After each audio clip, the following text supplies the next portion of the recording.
Olá, internauta! Estamos aqui com um projeto novo para apresentar para vocês.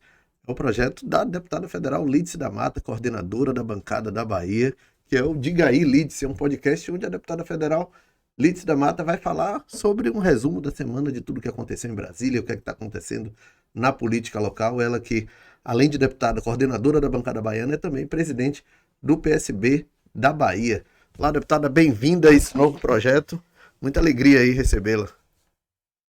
Muito obrigado, Gabriel, pelo bem-vindo, né? Mas nós vamos estar juntos nesse novo projeto de comunicação do nosso mandato. E eu quero mandar um grande abraço a todos os internautas, aqueles que nos acompanham nas redes, que estão presentes, né? Também acompanhando o mandato, às vezes, pela própria TV, na Câmara, e dizer que nós pretendemos inaugurar esse espaço de conversa com vocês, responder perguntas e, principalmente, informar a respeito de tudo que se passa na política, que esteja ao nosso alcance opinar. Essa semana foi uma semana quente em Brasília, a senhora estava lá, participou de algumas sessões, mas, inevitavelmente, eu quero comentar sobre o indiciamento pedido pela CPI do golpe, né, dos atos de 8 de janeiro, de ex-ministros, do ex-presidente da República e do próprio ex-presidente. Queria que a senhora desse a sua impressão do que é que viu lá essa semana. Olha, foi digamos assim, um ponto alto no fechamento dessa CPI. Essa CPI foi exigida praticamente pelos bolsonaristas, por aquele jovem que acabou de chegar na Câmara, que é de Bolsonaro, né? O Nicolás, né? Nicolás foi ele mesmo que se definiu botando a peruca na cabeça. Nicolás. Né? E insistiu nessa CPI, achando que eles todos iam poder ser vitoriosos nesse discurso de que o que aconteceu seria a responsabilidade do próprio governo, porque teria sido avisado e que propositalmente não tomou providência e que propositalmente deixou que gente infiltrada do próprio PT pudesse participar de uma coisa daquela. Ora, isso não pegou. A opinião pública, o povo brasileiro assistiu a tudo em 8 de janeiro.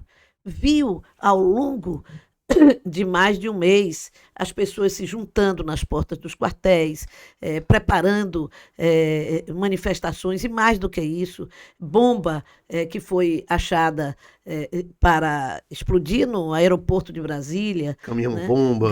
Caminhões-bomba e um comportamento anacrônico, né, de negar o resultado das urnas, que dizer que as urnas tinham sido fraudadas e de que o resultado tinha sido modificado. Aliás, alguns ainda insistiram nesse discurso no último dia de sessão. Portanto, é uma coisa muito fora de propósito e isso não colou. E, pelo contrário, o que foi acontecendo é que as investigações que estão ocorrendo paralelamente a isto, feitas pela justiça, foi descobrindo rolos, foi puxando o fio da meada, né? Da meada, daquele rolinho de fazer tricô, de fazer crochê que as mulheres usam, que quando vai puxando a linha vai desenrolando. E foi isso que aconteceu. Se chegou no Mauro Cid, que era o ajudante de ordens de Bolsonaro, além de outras denúncias. O superintendente, então, da Polícia Rodoviária, que guardava até foto de Hitler. Né? O superintendente da Polícia Rodoviária e os depoimentos daqueles que foram presos, que foram pouco a pouco revelando situações que eram desconhecidas da própria polícia. Né? Então, esses depoimentos, mais o depoimento do Mauro Cid, que reconheceu ter participado, por exemplo, de reunião onde o próprio presidente da República abordou os comandantes militares sobre a possibilidade de interromper o processo eleitoral, ou mesmo de, após o processo eleitoral, impedir a posse de Lula. E a negativa desses segmentos militares, e mesmo de forças que eles buscaram fora do Brasil, nos Estados Unidos, em apoiar tal procedimento, levou a que ele desistisse. Mas desistisse em parte, desistiu de fazer isso no dia da posse, né? Até porque seria uma situação extremamente grave para o país, porque milhares de pessoas foram para participar da comemoração da posse. Se você imagine, ia ter, sei lá, um derramamento de sangue, né? E, diante dessa situação, eles foram adiando e programando para adiante. E fizeram uma semana depois aquela cena que chocou o mundo inteiro e mais ainda o Brasil, os brasileiros que não concordam, não combinam com esse tipo de atitude que foi tomada ali, que foi uma atitude de vandalismo, né, de tentativa de acabar com a Câmara, com o prédio da Câmara, do Senado, do Supremo Tribunal, ou mesmo da presidência da República. A invasão ao gabinete de Lula, que não conseguiram, porque era hermeticamente fechado, mas ao Palácio do Planalto, tinha bem a intenção de desmoralizar o presidente. Quem sabe acuar Lula dentro daquela situação. O presidente tinha viajado, eles não sabiam, né? E foram destruindo na passagem tudo que eles viam. Uma mulher se destacou em especial nessa CPI, que foi a própria Elisiane Gama, senadora pelo estado do Maranhão. E eu queria que a senhora comentasse aí sobre esses personagens que participaram dessa CPI, em especial a senadora Elisiane. Olha, acho que o desempenho daqueles que na base do governo, né, dos partidos aliados ao presidente Lula, foi extraordinário. Primeiro, eles não deixaram se envolver nas provocações cotidianas, porque por eles, pela oposição, ia sair murro todos os dias. E os nossos deputados e as nossas deputadas foram extremamente sensatos, calmos, para denunciar até de forma veemente tudo que estava sendo feito, não se acovardar, mas também não cair na provocação. E há elementos profundos, né, para o indiciamento dessa... Sim, elementos muito claros. Eles estão nos depoimentos das pessoas que foram presas ou que foram chamadas a depor naquela comissão. E que algumas tiveram que dizer o que sabiam. Apesar de todas elas quase terem conseguido a proteção da justiça, no sentido de garantir que ficassem caladas sem depor contra aquilo que podia servir de prova contra elas próprias. Isso a lei garante a qualquer brasileiro. Essa semana a senhora fez um pronunciamento na Câmara, no plenário Ulisses Guimarães, que é o plenário, você que não conhece a Câmara, o plenário principal, onde todos os deputados fazem suas intervenções. E a senhora denunciou o nível quinta série que está na Câmara dos Deputados. Como é que é isso, deputada? A senhora que tem uma experiência tão grande dentro do parlamento, é algo que nunca foi visto antes na história desse país, né? Exatamente, nunca. Está se fazendo 35 anos da Constituição, né, da Constituinte. Foi feito agora, no dia 5 de outubro. E nós tivemos debates muito acalorados, porque se tratava ali de colocar regras logo após a Constituição, regras democráticas, mas também regras que foram disputadas no voto, né, entre os lados que existiam naquele momento, né? A discussão da propriedade da terra, diversas discussões levaram a confrontos acalorados, mas nunca houve um comportamento desse como nós estamos convivendo agora na Câmara. Quando um deputado se elevava mais o tom, saía do tom do debate para o ataque pessoal, imediatamente o presidente Ulisses Guimarães determinava que fosse retirado das notas taquigráficas, que fosse o registro daquelas palavras de baixo calão ou de uma intensidade indevida, né? Agora não. Agora, em nome do que se chama liberdade de opinião, as pessoas ofendem umas a outras, a honra das outras, e fica um pouco por isso mesmo. Só que está passando disso. O que aconteceu nesta semana foi algo absurdo. Quando iniciou a leitura do relatório, a base da extrema-direita foi ficando nervosa, porque foi vendo que haveria um indiciamento de muita gente. O relatório pede o indiciamento de 60 pessoas, dos quais 31 são militares de alta patente, do governo anterior. Né? E também o presidente da República, pelas acusações que foram feitas por diversos depoentes. Então, eles não podiam deixar com que aquela fosse a notícia principal do dia e que aquilo pudesse ser utilizado pelo governo, pelos deputados do governo em plenário para debater e mostrar para a sociedade tudo o que estava acontecendo. Então começaram a atacar o presidente Lula de forma, numa linguagem de baixo calão, numa linguagem ofensiva, no plenário, atacar a esquerda, atacar o PT, de maneira que a bancada do PT que estava presente, apenas um número pequeno ali, mas tinha que reagir de alguma forma. Era como se xingasse a sua mãe, o seu pai, e você ficasse calado. Então, um dos deputados se sentiu na obrigação de defender, se levantar e defender, mas sem aceitar a provocação deles. Aí parte de lá um deputado. E eles provocam sempre com o celular na mão, né? Para poder celular na mão para construir uma narrativa. Construir a ideia de que estão filmando, que vai acontecer alguma coisa ali, que vai revelar que o outro é que é o culpado.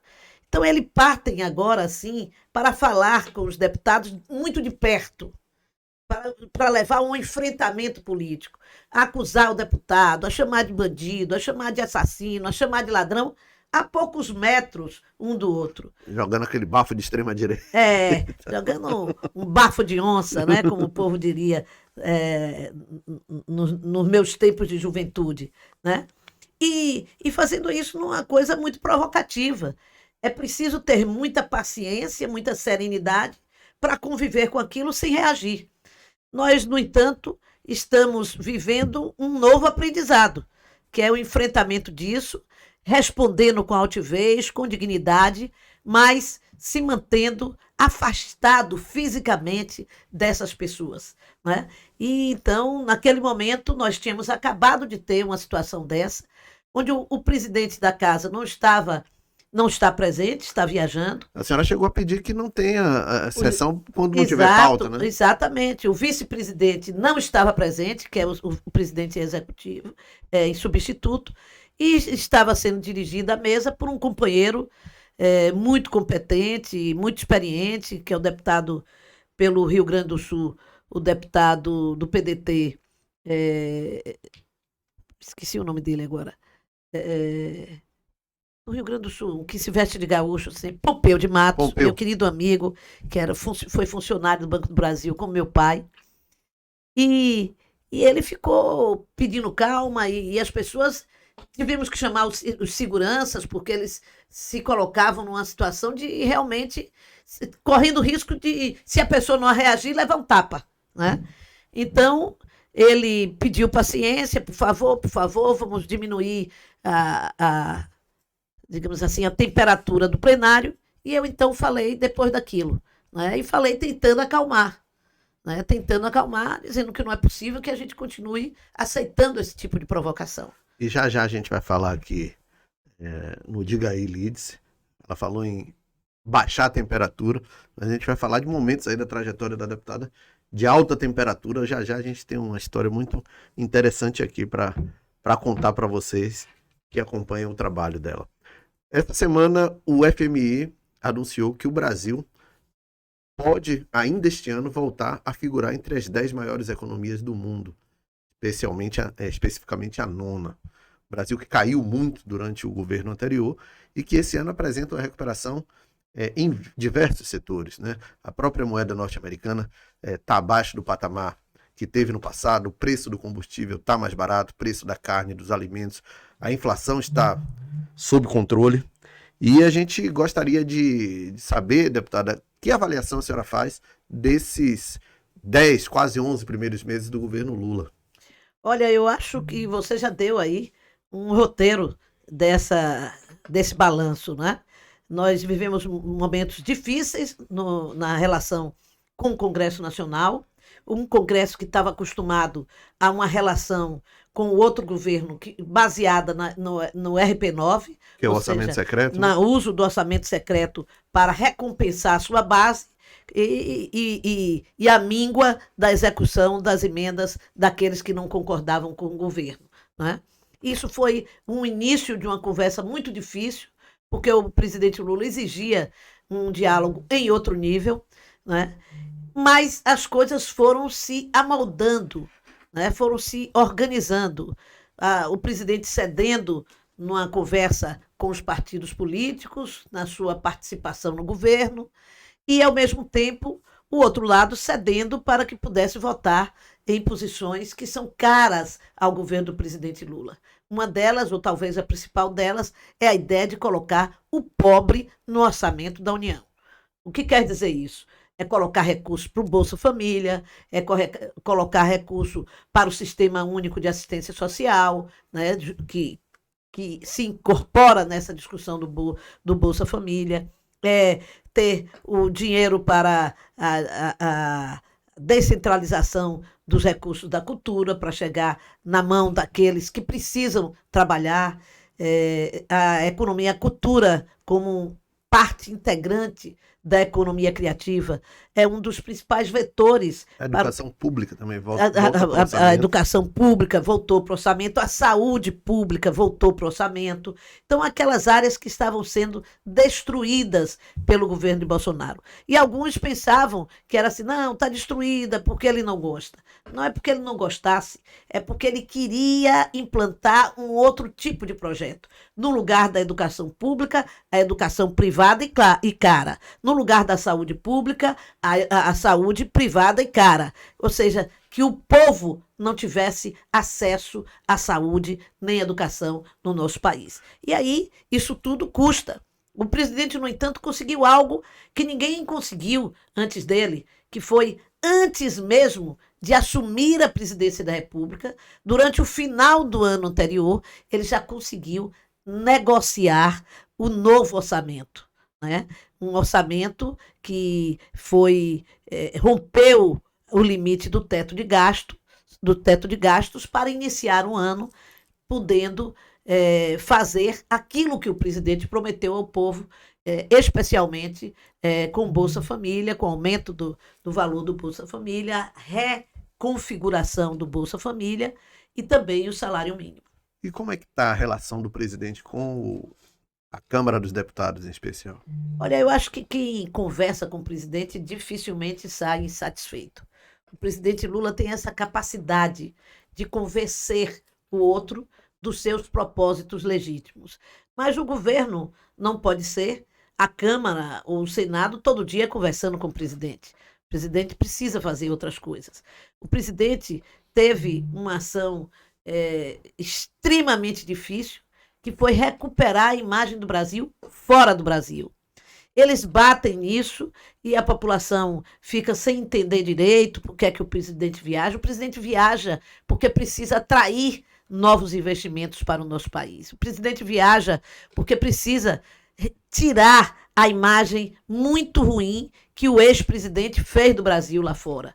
E tudo isso tem rendido positivamente para o Brasil. Novos investimentos, o investimento no Fundo da Amazônia, feito pelo Reino Unido, pelos Estados Unidos e por diversos outros países, no sentido da preservação da Amazônia. Alguns dizem assim, mas a Amazônia, precisamos discutir a Amazônia. Amazonas, meus amigos, significa a Amazônia 62% do território brasileiro. Portanto, é a maior parte do nosso território. Discutir a Amazônia é discutir o Brasil, o desenvolvimento do Brasil. O Brasil não pode estar fora dessa discussão, entregue a especialistas. Não, é o conjunto da sociedade brasileira que precisa debater essa questão. E é por isso que o presidente Lula viaja para garantir que nós não vamos destruir a Amazônia, para dar a sua palavra de que nós vamos investir em energia renovável, portanto, investir em energia eólica, em energia solar em todo o Brasil. Para isso é preciso ter políticas que estimulem essas empresas aqui se incorporarem, trazer recursos de empresas fora do Brasil para aqui discutir uma nova industrialização do Brasil. Não é uma reindustrialização, uma nova indústria para o nosso povo, que gera emprego, que gera renda. E vocês sabem que indústria gera emprego mais qualificado, portanto, com um valor mais elevado. Não há país no mundo que se desenvolveu, que seja desenvolvido, que tenha sua economia forte, que não tenha uma indústria forte. Por falar em indústria, essa semana teve aí o evento na Câmara dos Deputados de reindustrialização do Brasil, e um dos temas que estão ligados ao seu mandato em Brasília e também aqui no estado é a economia criativa, da qual a senhora tem uma intensa participação. Eu queria que a senhora falasse sobre a importância desse segmento para a economia tradicional do país. Olha, esse eu não diria que é um vetor do desenvolvimento, é o principal vetor do desenvolvimento do país hoje, se nós quisermos ter um impacto de fazer com que o Brasil volte a estar na frente de diversas economias. Eu assisti uma palestra até de um baiano nesse seminário de industrialização brasileira, que é o Rafael Lucchesi, em que ele dizia que nos anos 50, 60, o Brasil, a indústria brasileira e a economia brasileira, no início dos anos 60, estava à frente da economia da China, né? E de outros países hoje desenvolvidos, né? Até os anos 80, a gente tinha um parque industrial que nos colocava nessa posição. E, atualmente, nós estamos muito atrás. Ele fez uma referência até de que a China está 20 vezes maior do que o Brasil, em termos do desenvolvimento econômico, do desenvolvimento de sua indústria.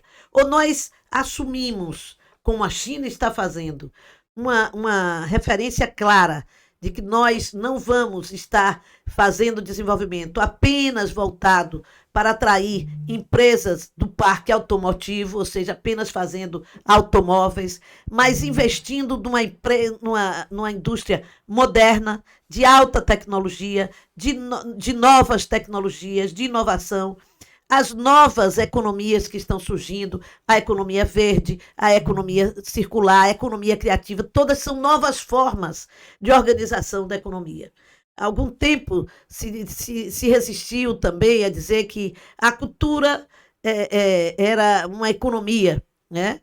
Porque muitos especialistas e fazedores de cultura diziam, não, a cultura é a identidade do nosso povo. E é verdade, a cultura é a identidade do nosso povo, ela nos dá uma referência de quem nós somos, mas ela também é economia, porque quem faz a cultura vive disso. A aranha vive do que tece, não é assim? Então, o artista, o cantor, o compositor, ele vive do que ele faz. Então, ele precisa de ter estímulo, investimento nisso, para que ele possa sobreviver. Mas a economia criativa, ela não é apenas a economia da cultura.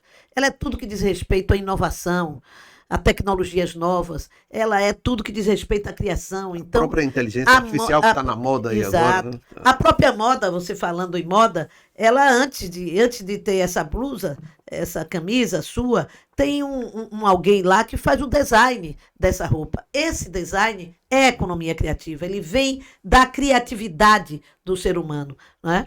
E, acima de tudo, a economia da cultura, ou a economia vinda da cultura, também é uma economia muito importante.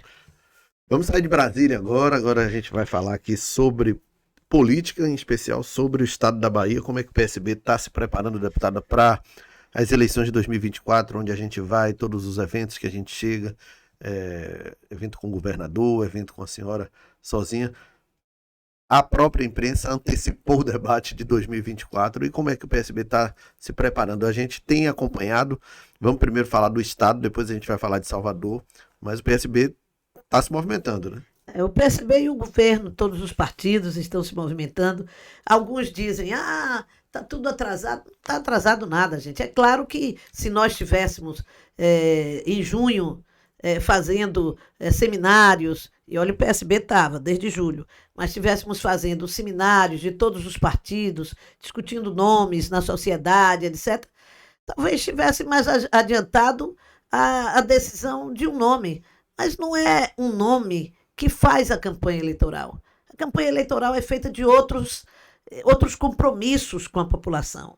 Primeiro, discutir a cidade. Que cidade nós temos? Isso o nosso partido está fazendo. Nós temos um projeto já, um programa de governo básico que nós vamos apresentar agora em novembro, né?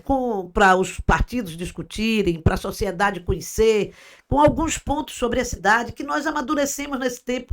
Toda quarta-feira, nosso partido em Salvador tem discutido um tema de importância para a nossa cidade. Salvador se transformou numa cidade cara, as pessoas estão vindo, que moram na cidade reclamam.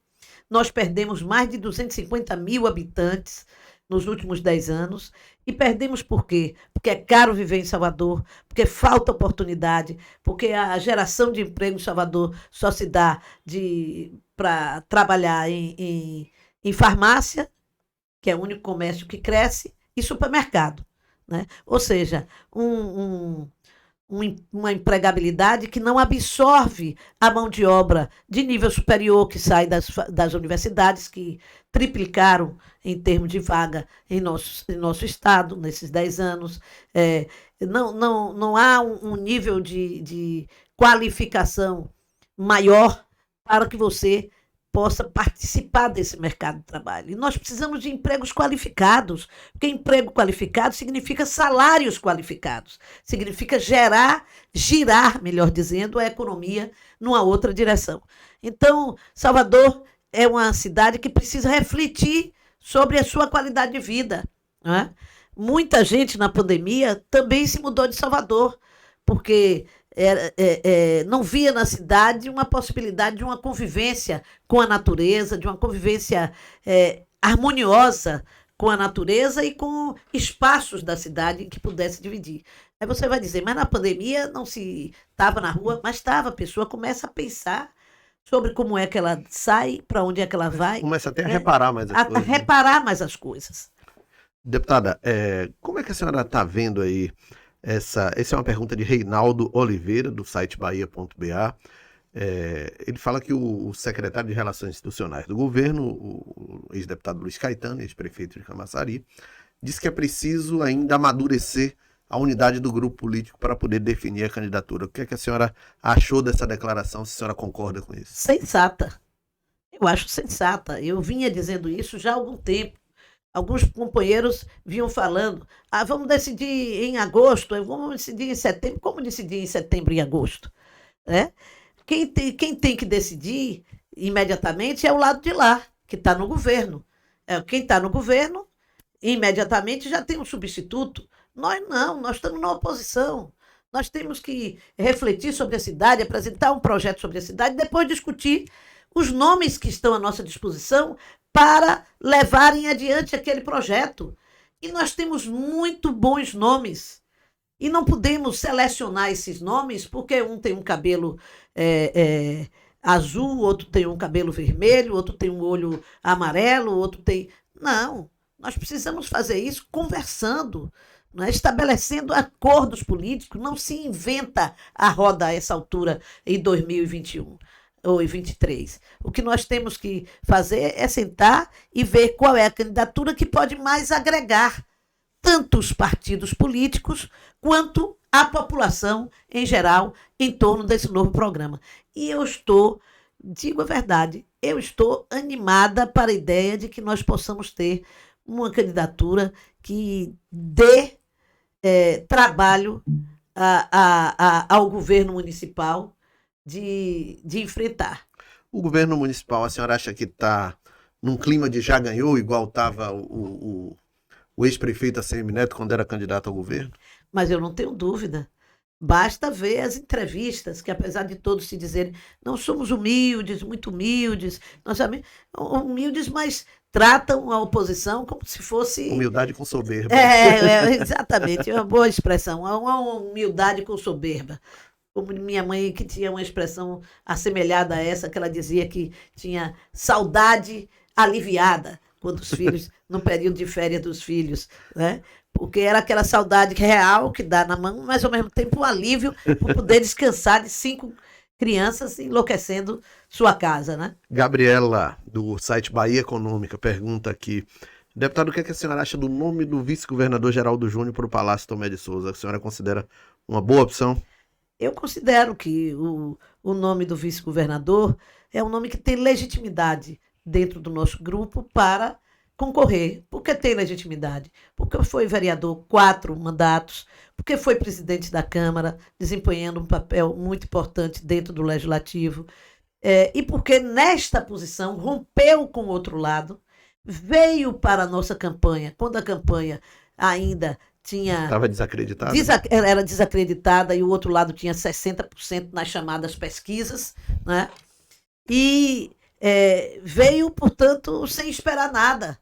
E se agregou à campanha e fez um papel muito importante de agregação no conjunto do Estado, embora fosse uma liderança de Salvador, né? Então, eu acho que tem legitimidade para disputar. Assim como tem legitimidade para disputar a deputada Olívia Santana, que é uma deputada de segundo mandato, com expressivas votações em Salvador, que foi a mais votada para deputada estadual na cidade, né? Assim como eu tenho legitimidade para pleitear, como ex-prefeita da cidade e deputada federal, a mais votada do nosso campo. Então, Assim como o Silvio Humberto tem legitimidade, assim como o PT tem legitimidade de apresentar um nome. e o pessoal com Kleber Rosa, né? O deputado estadual Robson Almeida. Almeida, assim como o pessoal tem legitimidade de apresentar. Então, eu preciso parar com essa coisa de quem pode ser. Todos podemos ser, se a estratégia for de fracionar. E todos podemos, e, na minha opinião, acho que pode ser essa a estratégia melhor, nós todos estarmos juntos para o enfrentamento do adversário e derrotarmos efetivamente e levarmos a campanha ao segundo turno. Os colegas de imprensa sempre falam aí que há pesquisas internas de vários lados, do lado do governo, do lado do prefeito, que colocam a senhora como a melhor colocada entre os aliados do governador Jerônimo nessa disputa pela prefeitura de Salvador. Como é que a senhora recebe a notícia dessa, deputada Lídice? Sempre com muita alegria. Não vou falsear a verdade, né? Claro que fico feliz, fico alegre, especialmente um reconhecimento do povo de Salvador, que acompanhou o meu governo, que sabe o sofrimento que nós passamos com as perseguições que foram feitas contra a nossa administração e, ao mesmo tempo, com a consciência de uma responsabilidade que tenho para com a cidade, mas vejo também com naturalidade que nós possamos ter qualquer resultado nessa discussão de candidaturas, porque esse projeto é um projeto que tem que ser amplo. Nós queremos o fortalecimento da esquerda em Salvador, mas esse fortalecimento passa pelo fortalecimento das forças democráticas, que é um ambiente muito mais amplo do que só a esquerda. Eu quero lembrar que a esquerda tem apenas 130 deputados na Câmara dos Deputados. Isso não deu a maioria a Lula. Nós precisamos de uma Câmara onde nós tenhamos maioria e um projeto político que seja baseado nesse compromisso dos segmentos democráticos para com a cidade de Salvador. Para isso, nós precisamos de uma cidade que trate bem a sua gente, de um governo voltado para a inclusão social, racial e de gênero. Por que eu digo de gênero? Porque a mulher é a base da chamada pirâmide social no Brasil, que tem esse formato, né? Então, quem está na base está aqui embaixo. Então, são justamente as mulheres que estão nessa base da pobreza no Brasil. 48% de mulheres são chefes de família em nosso país. Então, nós somos quase 50% do país onde as famílias são dirigidas ou mantidas economicamente pelas mulheres. E se nós não elevarmos essas mulheres que são arrimo de família, né, a uma condição melhor, nós não superaremos a pobreza. Nós vamos apenas distribuir alimentos para a população. E nós precisamos de muito mais. Por falar nisso, como é que está o PSB no que se refere à atração de líderes mulheres para o partido, para as candidaturas, para as disputas de eleição. Eu soube que tem prefeita do interior de mandato, prefeita de Mucugê, grandes mandatos que está a caminho aí do PSB. sem dúvida, era uma grande amiga, nunca esteve no nosso campo, mas sempre consideramos uma prefeita séria, que tem feito uma gestão muito positiva na sua cidade. Mucugê se transformou num caso, num exemplo de turismo de um município que tem uma programação para se transformar num ícone do turismo no nosso estado. E ela, nas suas gestões, tem sido uma pessoa que revelou um grande talento para realizar esse projeto. E turismo é geração de emprego, geração de renda, movimentação da economia, inclusão das pessoas. Então, por tudo isso, nós temos conversado, ela topou e está vindo para o nosso partido. É mais uma mulher de luta que entra no PSB. Mas essa geração também de novos quadros políticos para serem candidatas a vereadora, para serem candidatas a prefeita no Estado. Temos também a prefeita de Monte Santo, que é do PSB atualmente, Silvânia, que tem feito uma boa gestão, enfrentado muitas dificuldades, mas com apoio do governo, do governador antes Rui e agora Jerônimo, certamente vai retomar, vai ser reeleita. Então, nós vamos, assim, ampliando os nossos quadros de mulheres que participam na política. E temos 2 deputadas hoje na... Bancada 100% feminina. 100% feminina. Na Assembleia. Na Assembleia. As deputadas Fabíola Mansur e Soane Galvão. Deputada... Que não é parente de Bebeto, embora seja Galvão, e sejam amigos. Ainda falando nesse campo de política no interior, a gente falou sobre a prefeita de Mucugê, mas o governo, Jerônimo, o Conselho Político do governo, está atento às eleições das grandes cidades. E o PSB vai ter um papel fundamental numa grande cidade que é Juazeiro, lá no norte do estado. Lá tem o nome que é um nome muito conhecido, muito querido da cidade, que é do ex-deputado federal, do ex-prefeito Joseph Bandeira e do atual vice-prefeito Leonardo Bandeira. Como é que a senhora vê aí essas movimentações nas grandes cidades, em especial onde o PSB possa ter Olha, nós temos possibilidade de ter uma candidatura em Juazeiro, com o nome de Joseph, foi o deputado federal mais votado naquela cidade, embora tenha sido prefeito mais de uma vez, mas há muito tempo. Joseph é um ídolo, né, é um líder político, que é mais do que líder político, porque as pessoas têm paixão por ele, e ele por essas pessoas e por esta cidade.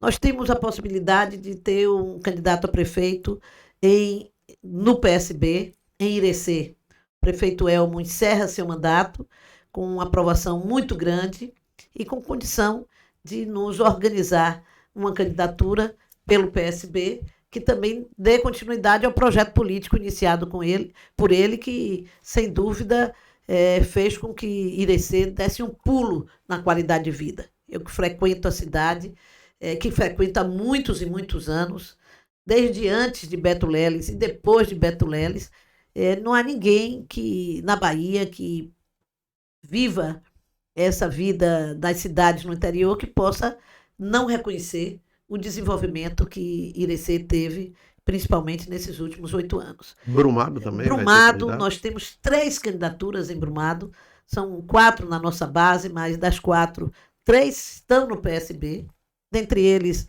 que eu creio que tenha um fôlego hoje maior, que é o nosso companheiro Guilherme Bonfim. Então, eu creio que o PSB, nas médias cidades, está bem. Na cidade de Feira de Santana, nós teremos uma participação destacada, nós temos um deputado estadual, temos um presidente do partido, que é o deputado Ângelo Almeida, que é secretário de Desenvolvimento Econômico, mas temos também o nosso companheiro Beto Tourinho, que foi vereador por 7 mandatos em Feira de Santana e depois desistiu de ser na última eleição e tem discutido conosco a reorganização de um projeto político para a cidade. E estamos em conquista, estamos participando já da organização de um programa de governo para uma candidatura em torno do nome do deputado Valdenor Cardoso, Pereira. ou Pereira, desculpa. Valdenor Cardoso não me sai da mente, é um querido companheiro que participou do meu mandato e foi vereador de Salvador. Então, o PSB tem feito um esforço muito grande de participar também dessas cidades importantes. Importantes no sentido de maiores em população. Toda cidade é importante, pequena, média ou grande. Mas também compreendo que nós devemos poder ter candidatos a vice-prefeitos em algumas cidades, apoiar candidaturas que estão na base do governo, para que o grupo todo saia forte. Na eleição passada, Gabriel, nós tínhamos 2 deputados federais no partido, eu e Marcelo Nilo, e tivemos 80 candidaturas e fizemos 30 prefeitos. Em torno de 30, acho que foram 29. Agora, nós só temos um deputado federal, uma deputada federal, que sou eu. Mas nós já estamos com 113 candidatos agora. Opa! Né? Então, a minha expectativa é que, é claro que daqui para lá vai crescer esse número ou não. Mas pelo que eu tenho sentido, pode crescer o número de candidatos. E o PSB tem sido um partido atrativo, inclusive para os novos aliados do governador Jerônimo, que vem na legenda um campo que se alie com os valores progressistas. Né? Sim, sim, sem dúvida.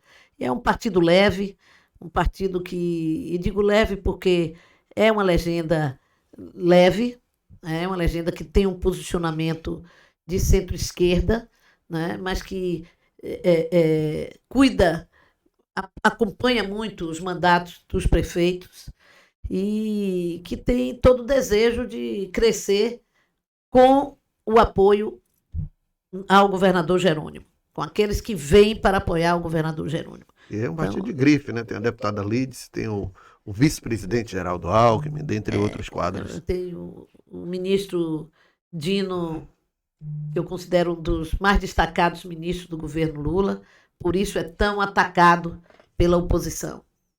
Pois é. Deputada, já a gente vai pedir aqui as considerações finais, mas eu quero avisar para vocês que estão assistindo, a gente tem Flávio Dino também, ex-governador do Maranhão, atual ministro da Justiça. Foi ele que eu falei, que você passou. Vamos entrar aqui num recado para você que está assistindo a gente aqui. Nos próximos episódios vamos ter pautas sobre cultura, sobre saúde, com convidados que vão participar também dessa mesa redonda aqui com a deputada federal Lídice da Mata. E você que vai mandando esse conteúdo para os seus amigos, compartilhe o link, assine o nosso canal, né? Ative as notificações, marca aí um joinha se você gostou, deixe o seu comentário, que é para poder esse conteúdo viajar cada vez mais. E aproveite e siga também a deputada federal Lídice da Mata nas redes sociais, em especial no Instagram, @Lídice da Mata, que a gente tem lá o diário de bordo desse mandato, que é um mandato que faz muito para a Bahia. Segundo lá, o slogan é o voto que nos representa, né? Mas, deputada, para a gente encerrar, quero saber da senhora quais são agora os desafios aí do seu mandato para o final desse ano e para o início do ano que vem. Olha, Gabriel, nós vamos no dia 30, estamos realizando uma grande sessão especial lá na Câmara para comemorar os 100 anos do inventor do trio elétrico, de um dos inventores do trio elétrico, que é Osmar. É um momento importante para a gente divulgar o Carnaval da Bahia e divulgar esse instrumento. O trio elétrico mudou as festas populares na Bahia, mudou o tipo de carnaval que era feito na Bahia e no Brasil. E no Nordeste. Hoje tem trio elétrico no Carnaval de São Paulo, no Carnaval do Rio de Janeiro, no Carnaval do Nordeste inteiro, nos chamados carnavais fora de época. Não é? O trio elétrico faz parte hoje da política, mesmo quando não tem mais cantor, não tem mais possibilidade de apresentação, mas ele é usado como palco para comícios, etc.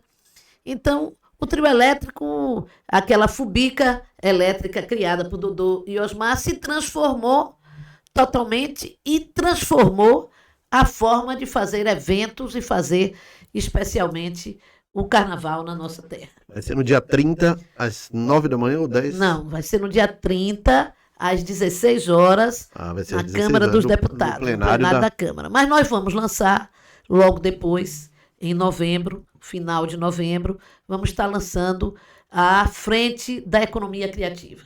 Essa Frente da Economia Criativa é um grande momento do nosso mandato.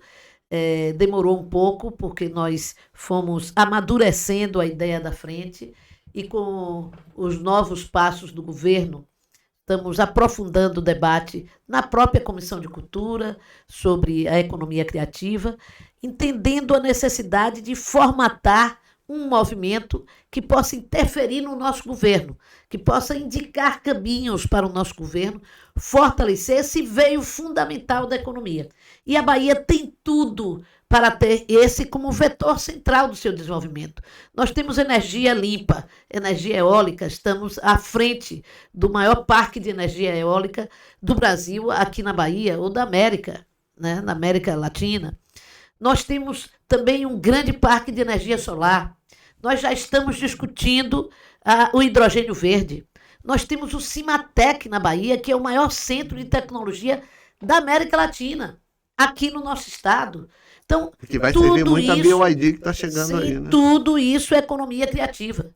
Se a BYD chegasse aqui para produzir carro e pedaço de carro, como no passado, não dizia nada à nossa economia. Mas ela chega trazendo uma nova forma econômica, de economia dentro dos carros, ou seja, ela chega trazendo uma nova tecnologia dos carros no mundo, que é a tecnologia da mais moderna possível. Exatamente, né? Elétrica, de manutenção. Ela vai produzir carros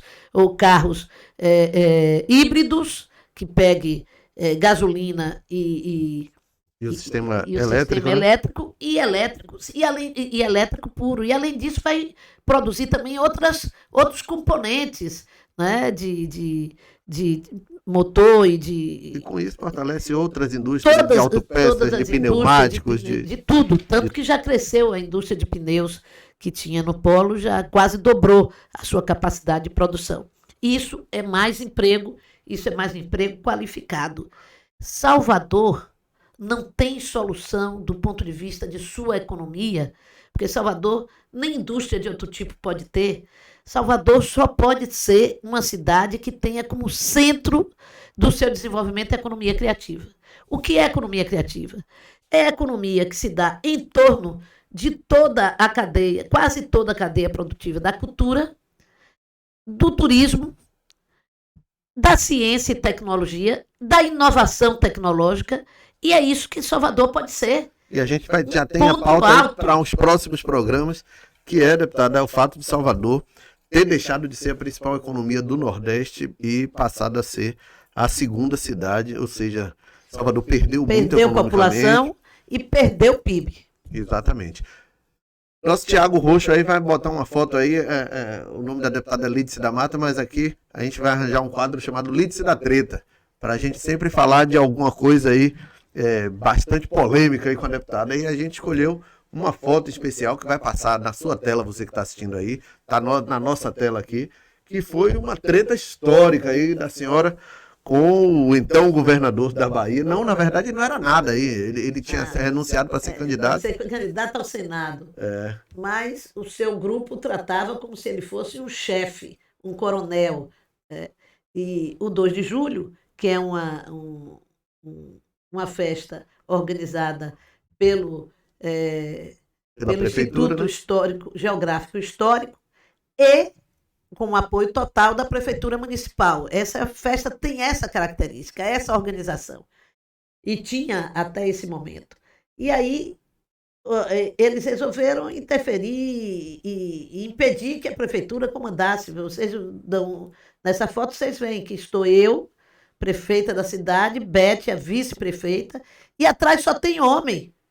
Só tem homem. Era um grupo de mais de 20 homens, todos ajoelhados aos desejos do senador que tinha pedido, ex-governador que tinha pedido licença para ser candidato e que botou na cabeça que a prefeitura iria atrasar o desfile para poder, o cortejo 2 de julho, para receber Lula, que era candidato a presidente.